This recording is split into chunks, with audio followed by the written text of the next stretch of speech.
Okay. When I saw the trailer for Jurassic World Rebirth, I joked it looked like a mid-90s Sci-Fi Channel original on a bigger budget, okay? But wow, I had no idea how right I was. This movie is dumb. Like, really dumb.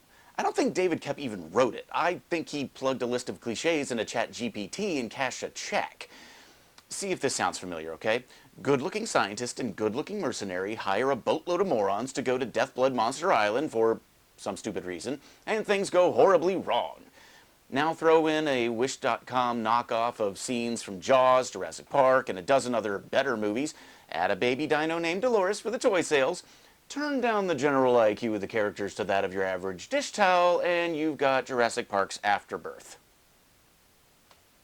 So let's just get into this dumpster fire. Jurassic World Rebirth stars Scarlett Johansson as impossibly hot mercenary Zora Bennett. She's been hired by evil business guy to take paleontologist Henry Loomis to Isle St. Hubert because that's the only place they can get dino DNA. Except wait a minute.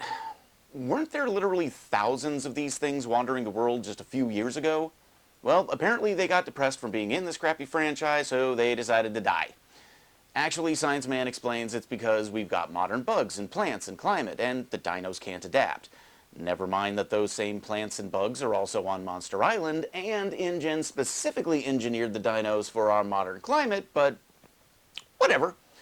Anyway, evil business guy says they need the DNA of the biggest creatures on the planet, because their hearts are big and strong, so that means their DNA can cure heart disease.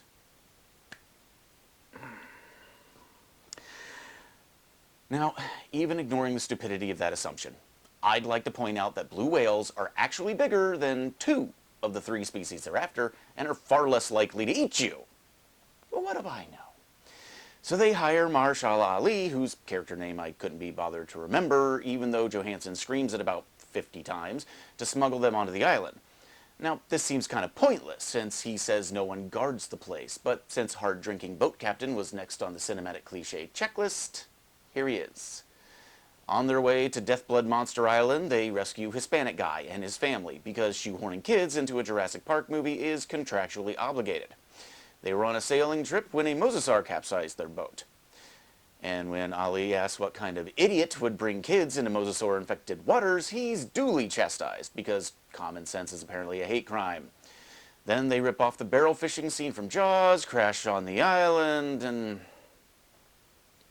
it's all just so exhausting. This is one of the laziest, stupidest movies I've ever seen. Not just in this franchise. I'm talking ever. Calling it a paint by numbers would be an insult to paint.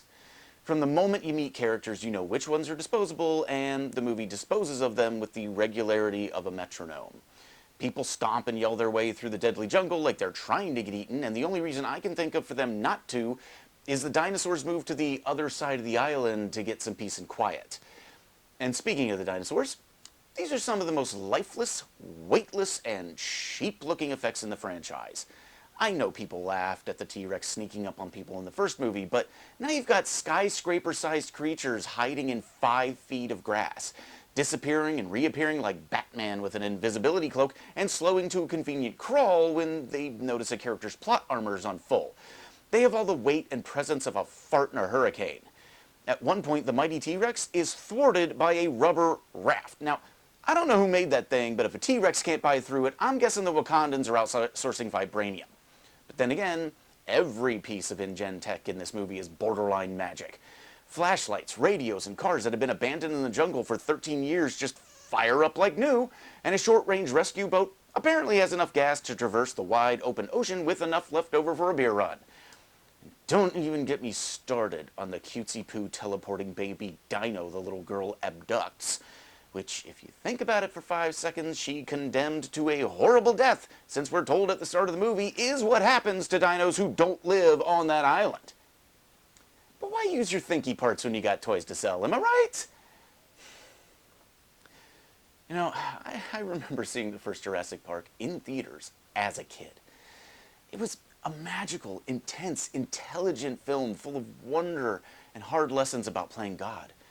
But every movie since then has been an increasingly solid proof of Ian Malcolm's quote that they were so preoccupied with whether or not they could They didn't stop to think if they should. And this is the worst of the lot.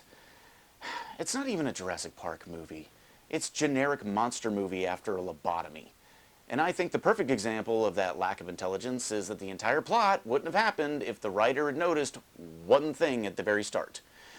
Evil business guy says they know all about Death Blood Monster Island because he bought all of InGen's data after they folded. Why didn't you just clone the damn dinos? Whip up some eggs, get your DNA, and have an omelet. Seems like it'd be a lot less trouble. Well, until next time, happy viewing.